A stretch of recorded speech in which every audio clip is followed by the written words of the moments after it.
everybody, my name is Adam Neely. I'm here answering all of your questions about bass and music in general on this question and answer time number 30. And before we begin, I definitely want to mention the fact that I did an interview with Rick Beato. I'm really excited to have had that opportunity for a show sounding off. Recent guests have included Steve Vai and Dennis Chambers and Aidan Jones, and it's just awesome to have that opportunity to sit down with him. If you're at all interested in hearing me talk about other things besides, well, bass and music, I guess I talk about bass and music a lot there too, but we sat down and talked about a whole bunch of things. So definitely check that out on his channel.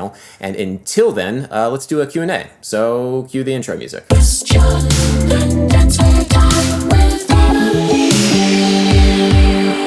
Slurpbzs writes, is vinyl better quality than CD? So I'm not an audiophile by any stretch, but I am a musician and I like music, so I have thought about this sort of thing. And yes, objectively speaking, there is more information encoded into a 96K 24-bit audio file, digital audio file, than a vinyl record. There's more dynamic range in the digital audio file. That doesn't necessarily mean that it is a better, more musical experience. It might be more enjoyable listening to the vinyl for a variety of reasons. There's something, a warm sort of fizz saturation to the sound that might, technically make it worse, but at the same time, it might be better for certain music. And actually, a lot of music benefits from this sort of warming up the sound. And, people generally like the warm aspect of vinyl, even though it's technically worse. The analogy, and I like to think in terms of analogies, is to thinking about like watching a movie in 3D or watching a movie in high frame rate. Maybe technically it's better because there's more information coming at you. Maybe it's not the best for the sort of experience that you want to have as a film goer. Might not be the perfect analogy for this, but that's something that I like to think about in this whole CD versus vinyl sort of debate. And all of this is kind of moot almost, because the way that most people consume audio is through really crappy headphones and really crappy systems, or through really, really lossy MP3 recordings, or streaming through Spotify, which is 96 kbps. It's incredibly low quality. I recently had a Facebook friend who invested in high quality headphones, and he said he cried when he first started listening to all of these recordings that he had grown up with, because he had only heard them through really crappy systems, and then he was suddenly able to hear music as it was supposed to be made, music that had touched him for so long, now he could actually hear in good quality. And so I think there's something to be said about actually the hardware that you're listening to the music on, because, it doesn't really matter if it's vinyl or CD if your headphones are crap. Philip DeOliveira writes, can you explain negative harmony? Yeah, man, everybody is completely psyched about this Jacob Collier interview, and if you haven't seen it already, definitely go over to June Lee's channel and check out Jacob Collier's interview with him, because, oh my god, it is awesome. It is a music theory nerd's dream, for a number of reasons. The main reason is the fact that Jacob Collier is able to execute all of these complicated musical theoretical concepts with ease, and he's able to explain them with ease, and the fact that he's having so much fun doing it is really inspiring. So definitely check it out. And he talks about a whole bunch of things. One thing is the super hyper mega meta-Lydian scale, a thing that he invented essentially, and some of the topics that are sort of tangentially related to that I talk about in my Why is Major Happy video. So if you're at all interested in the super hyper meta mega Lydian scale, check out Why is Major Happy. He definitely got me really excited about his ideas surrounding dividing the minor third into 4 equal parts, which makes very little sense, but he's able to apply it in a very exciting and interesting way. I mean, there's a bunch of different things that he's able to do. He's able to sing these complicated polychords from the root up like butter, like everything.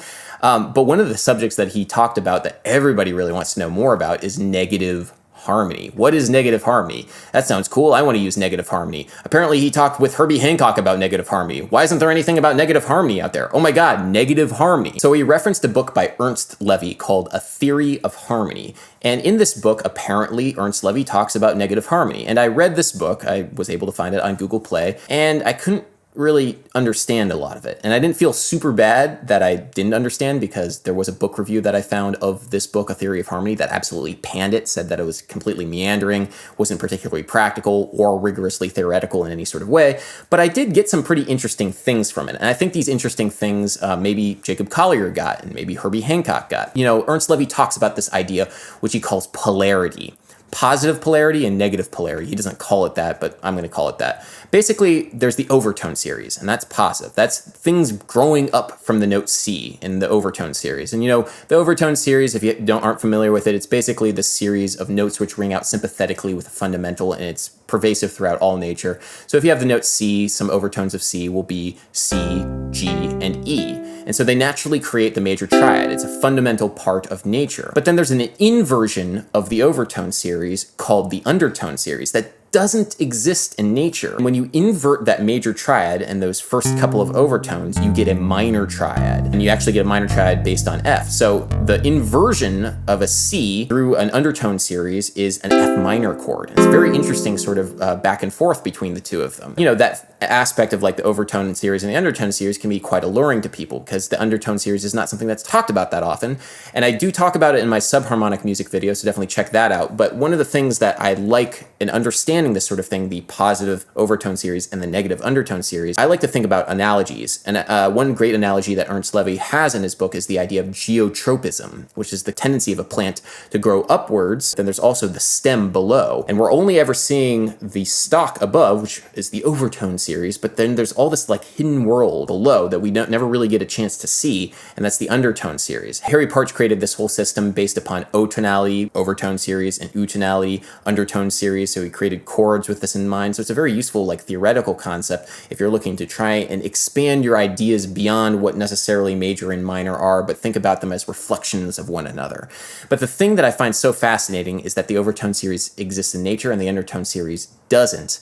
And that, you know, immediately I think about like the idea of matter and antimatter, or like the positively charged electron or the negatively charged proton. Why is matter in this energy so much more prevalent than antimatter? Why is the overtone series existent versus the undertone series? And I realize this combination, or like this analogy, is a little bit specious, but at the same time, it got me thinking along these lines about the fundamental nature of reality and what we consider this polarity, light and dark, positive and negative.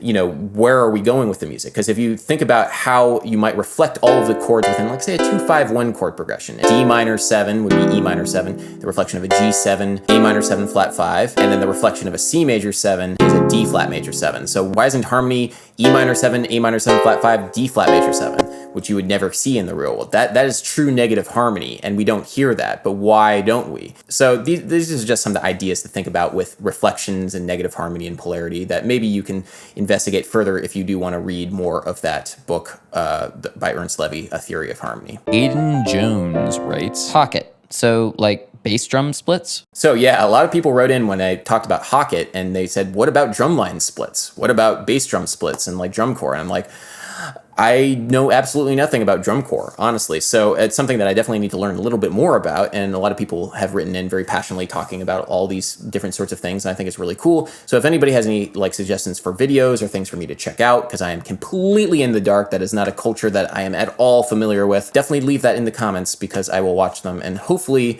I will have more stuff to talk about because the stuff that I have checked out is pretty mind-blowing. So definitely, yeah. That would be awesome. Eric Dolphy writes, Hey Adam, what is your opinion of free jazz / free improvisation / non-idiomatic music? You seem to appreciate some very atonal and adventurous harmonic techniques, but is totally improvised music a step too far for you? I've been reading a biography of Derek Bailey and the Story of Free Improvisation, and he had some similar things to say about the cult of the written score after spending a lot of time working with avant-garde composers in the 50s and 60s. All the best, Eric. Well, Eric, I actually don't know a whole lot about free improvisation and that whole non-idiomatic style. You know, I know John Zorn, and I know like Mary Halverson, and I know yourself, Eric Dolphy, all jazz musicians who really explored some pretty interesting concepts in the jazz avant-garde, but you are all jazz musicians, yourself included, Eric Dolphy. There's a really interesting article that I was reading called Improvised Music After 1950, Afrological and Eurological Perspectives by George E. Lewis. And I love this article because of the terms Afrological and Eurological. I think they're great terms because they really acknowledge the fact that there are specific music theoretical logics that go into playing African-derived musics like jazz and rock and hip-hop and everything versus European-derived musics like contemporary classical European music, especially contemporary classical European music that is supposed to be non-idiomatic. Afrological improvisation is much more based upon conversation, and it's based upon lineage, like trying to understand what other people did beforehand, quoting licks, the lick, ba-ba-da-da-da-da-da. That is definitely Afrological in its conception. And also an emphasis on personality, like you want to really have your personality and have your inner voice shine through in your improvisation. And these aren't necessarily the case for Eurological improvisation. George E. Lewis traces this to John Cage, and John Cage and a lot of the early indeterminate composers because they needed a term besides improvisation to describe what they were doing, because improvisation was considered dirtied and fouled by jazz, and they needed a new term. They were trying to basically distance themselves from jazz. Now, I haven't heard a whole lot about Derek Bailey, but I definitely will check him out because I am interested in hearing some of this stuff, and I don't know a whole lot about it. But I do suggest that you guys, like, if you're at all interested in any of this, check out Improvised Music After 1950. Link is in the description. Eoin Hayes writes, "Hi, Adam. Do you find that starting every question with 'Hi, Adam' makes you feel like an angry aunt? What did it take for you to think of yourself as a multi-instrumentalist? Was there a moment you decided for yourself that you could do it? Or was it down to people asking you to do gigs or otherwise complimenting your skills? I'm a drummer primarily, and I would describe myself as such, but I also play guitar and bass. I'm actually pretty good at my secondary instruments, but I struggle to think of myself as being a true multi-instrumentalist. Do you think there's some tangible line to cross here before I can say it, or is it entirely in my head?" You know, there really isn't any dividing line, and honestly, when a lot of people talk about, like, whether you're a musician or just a bassist, or whether you're a bassist or a multi-instrumentalist, like, it's kind of like a nothing conversation. It really just depends on what you consider yourself. I could give you advice like saying, hey, you're only a multi-instrumentalist when you start gigging on all of the instruments. And that, you know, might be true or it might not, but honestly, who cares? Because if you play all the instruments and you have fun on all the instruments, you're a multi-instrumentalist. Now, from a practical perspective, yes, you want to have the ability to do all this stuff at a high professional level, and you want to have some degree of control over all of that, just from a practical standpoint, if you're trying to market yourself as a multi-instrumentalist. But if you're trying to think of yourself as a multi-instrumentalist, it really just depends on where you draw that line. And, you know, I definitely think this whole like spectrum of things is important because, and I have it here on my phone, this is a gradient between orange and red, and the light is kind of distorting this. But honestly, like, if you point at any given point on this gradient, you might say that, hey, this is orange or this is red, or maybe in the light it looks yellow. I don't know. But it really, like, at what point can you definitively say, all right, everything above this is orange or everything below this is red? You can't really ever say that. And that's something that I like to think about just in general for yourself and how you define yourself and how you think about yourself. So yes, being a multi-instrumentalist, just if you play more than one instrument, you're a multi-instrumentalist. It's fine. Layne North writes, "I'm sure you may have been asked something like this before, but what are your thoughts on ambient/atmospheric music, where there's no obvious rhythm, but there's definitely a mood and some type of structure? Related to that, how do you feel about noise music?" So, like free improvisation, I don't really know a whole lot about ambient music or noise music. I mean, I can understand its utility in sound design. I mean, that's where I'm coming from. Like, how do I create this mood for like a play or a film or something like that? But in terms of just like music to listen to, it's not something that I do that often. And it's not something that I really understand a whole lot. So I'm not really in any position to give any sort of definitive, I like this or I don't like this. And also, never mind any sort of like music theory behind it. But I will say this.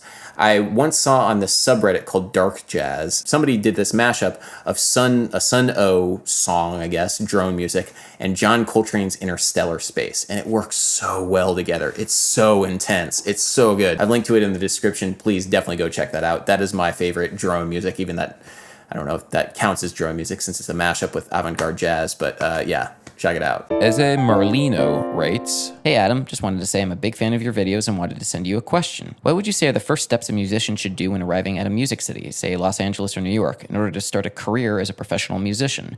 I know the scene is different in each place, but maybe you could go through some do's and don'ts and tell us about how you got started when you moved to New York. Is there a mistake you regret or something you really think got you a break?" That's a great question. I don't really regret anything. Like, I don't really regret moving to New York. I don't really regret like the people that I hung out with. I wouldn't say that I ever had like a big break unless you count YouTube as a big break. So that's crazy and that's awesome, but that had absolutely nothing to do with any of the networking opportunities that I had in New York City, something else entirely.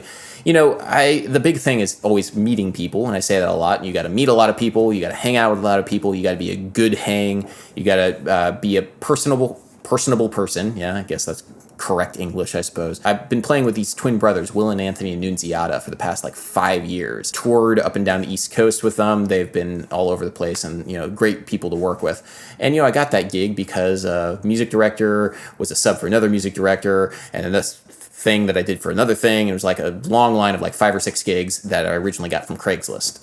It's like these little things, they add up after a while, and it's almost this war of attrition. If you just are able to keep doing it and keep doing it and keep doing it, then eventually you will be, people will ask you for things. And, a big part of it, it's a very organic sort of thing. You don't necessarily like apply on like monster.com or whatever for a musician job. I suppose you could, but you're not going to get anything from that. It's all in who you know. And a big part of it is not necessarily being mercenary with your approach to relationships. You want to be a good friend, and you want to be able to say like, hey, what you do is cool.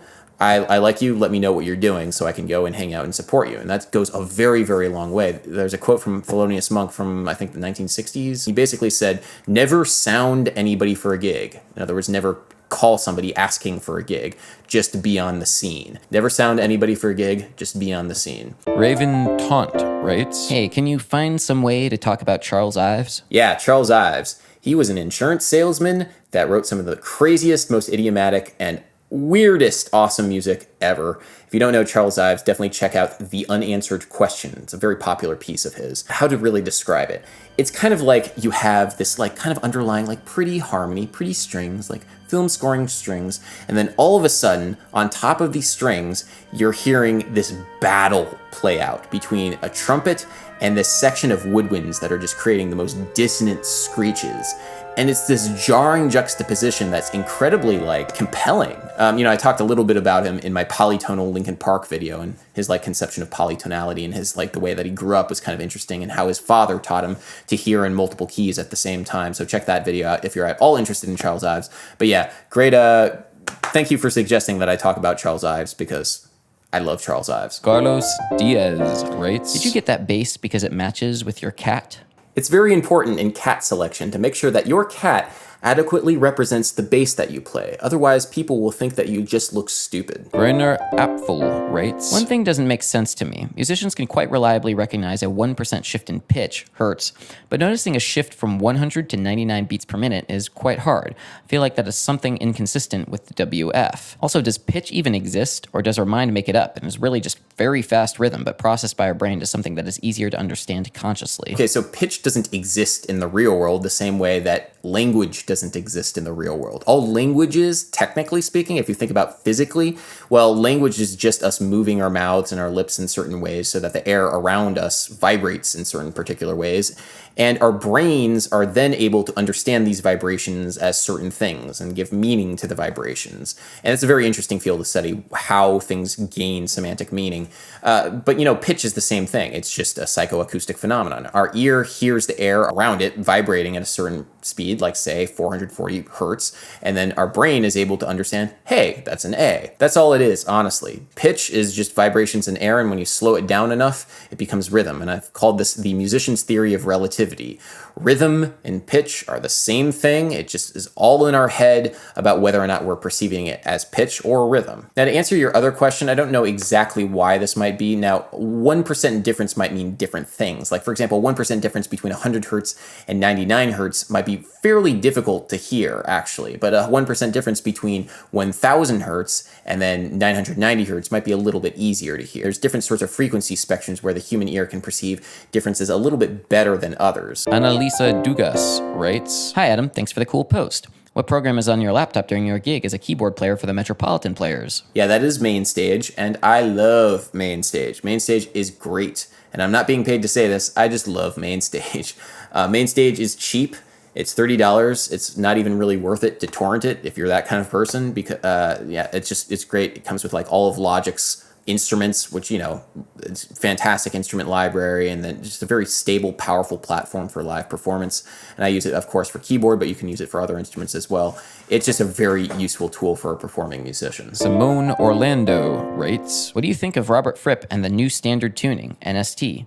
P.S. You are a fantastic person in everything. So yeah, new standard tuning is pretty cool from what I can gather. It's basically tuning a guitar in fifths. The low string becomes C, which is the low string of a cello, and then you kind of tune up in fifths like a cello. C, G, D, A, and then, that's 4 strings. Cello only has 4 strings. And then the top 2 strings are E, which is up a fifth from A, and then a G, which is a minor third up from E. And, I'm sure there's some pretty cool things that you could do in terms of chord shapes and voicings and things like that. But for me personally, I'm still learning standard tuning, both on the guitar and on the bass. So, it would be an enormous commitment for me, and it's something that I'm not really looking to do right now. But if people are a little bit more adventurous, I fully encourage them to experiment with that. Danobot writes, what is pedaling the bass? How would I use that technique on the piano? Yeah, so this comes from organ pedals, as in pipe organs, as in the giant king of instruments, the big thing that they have in churches. So at the end of fugues and pieces in the Baroque style, early Baroque, late Baroque, basically what you would have at the end of a piece of music, you would have the organist step on a low note and just hold a pedal tone, literally a tone played with a pedal, over a chord progression. So you would have a C in the bass, low bass pedal, and then you would play a C chord, and then a G chord, an F chord, F minor chord, all these different kinds of chords, but that C is just kind of chilling there. And that concept has traveled throughout the ages, and whenever that happens, whenever you just have a single note in the lower voice or other voices just constantly there throughout a chord progression, it's called a pedal point. Normally, it's a bass pedal, meaning normally it's a low note for the bass player to play, hence a pedaling the bass. But sometimes there's soprano pedals, which is a note which just rings out throughout the entire chord progression. A great example of a soprano pedal is in the particular chord progression for Oasis's Wonderwall. There's a particular kind of chord shape on guitar where you're just holding these 2 fingers on the bottom 2 strings of the guitar on the 3rd fret for the entire chord progression, and the rest of the fingers are kind of moving different ways. This forms a soprano pedal. And that's basically the idea between pedal point is notes which just stay the same no matter what kind of chords are happening around them. It's a very powerful compositional technique. Kung Fu 1, 2, 3, 4, 5, 6, 7, 8, 9 writes, hey Adam, loving your vids. They are awesome. Question here for a future Q&A. Why do you not play any slap bass? I get asked that a lot. Why don't you play slap bass? I don't mind slap bass. I do play slap bass occasionally. There's a gig vlog where I have this little slap line and whatever. Gig vlog number 5 if you're interested in seeing me slap. But most of the time, it's not really something that I particularly spend that much time doing. And I know how to do it for professional reasons because sometimes it's called for. You genuinely need to play slap for certain things, like Cheryl Lynn's To Be Real. That bass line definitely needs a slapped, popped bass line. Larry Graham playing any sort of Sly and the Family Stone sort of stuff definitely needs slap bass lines for those sorts of things. But for the most part, it's just not something that I spend a whole lot of time practicing and, not necessarily something that I really connect with in any sort of meaningful way. Vinay Seth writes, the Deftones example makes me wonder, is it really important to know all this theory? Perhaps you should just experiment and try stuff out for yourself and see whether it works for you or not, since that's how bands usually make music compared to Western composers. Okay, you don't need to use theory, that's fine. You just want to play what sounds good to you. My question for you is, what sounds good to you? What is it that sounds good to you? Can you tell me in words? Explain it to me. Make me understand what sounds good to you. And that might be kind of difficult. And then my question for you is what are the Deftones doing in this song that uses this complex polytonality thing? Explain it to me in plain English. Because you're able to explain to me what this is. This is a mug, right? Full of change. This is a lid for my camera. This is a cell phone or whatever. This is a microphone. You're able to put these labels on things and you can instantly understand a lot about them. This is a cell phone. It's some form of iPhone. Then you can bring up in your brain all this information about iPhones and the relationship to Apple, computing, and all sorts of stuff. There's a lot of context to this object, but just by putting a label on it. And when you're able to put labels on things in music, and that's what music theory is, you're able to put context to it. And because that context might lead to other things, you're able to get excited hey, look at how far the web goes. Look at how deep the music theory hole goes. I'm able to describe what that song is, this complicated polytonality thing, very quickly. Hey, it's an F minor chord, but there's an A natural on top of it, and that A natural is the natural 6 in the key, the F minor is the 4 minor. So it creates this kind of weird rub between the natural 6 and the flat 6, and I love it. So in maybe 3 or 4 seconds, I was able to adequately describe what it was and also give a value judgment. I like it. This is cool. It's a weird rub. And I was also able to describe why the weird rub. It doesn't necessarily jive. It's not 100% correct, but I like it because of that fact. This understanding is what makes people excited, I think, or what makes me excited about music. understanding all of these nuances of how things relate to one another, how like connecting all the pieces between one another is exciting. And when you're in the dark about it, you might not necessarily have such a vivid understanding of the world. Before you understand what this mug is, or I don't know, I'm just going to start grabbing things. This keyboard is, like, if you don't understand what a keyboard is, you're going to have no concept of all the cool things that you can do with this, the scales that you can play and whatever. But first you need to have that understanding and the contextualization. That's what music theory is. That's why people got so excited about the Jacob Collier interview, is because you're seeing him get excited about music theory and him apply the music theory in a really fun and interesting way. And I think that you should think about music theory the same way too. Anyway, guys, thank you so much for watching. If you enjoy what I do here on this channel, please consider joining my Patreon, because it's the generous support of the people over at Patreon that really make this channel what it is. And I am forever grateful to everybody who has supported me on Patreon. Until next time, everybody. Peace.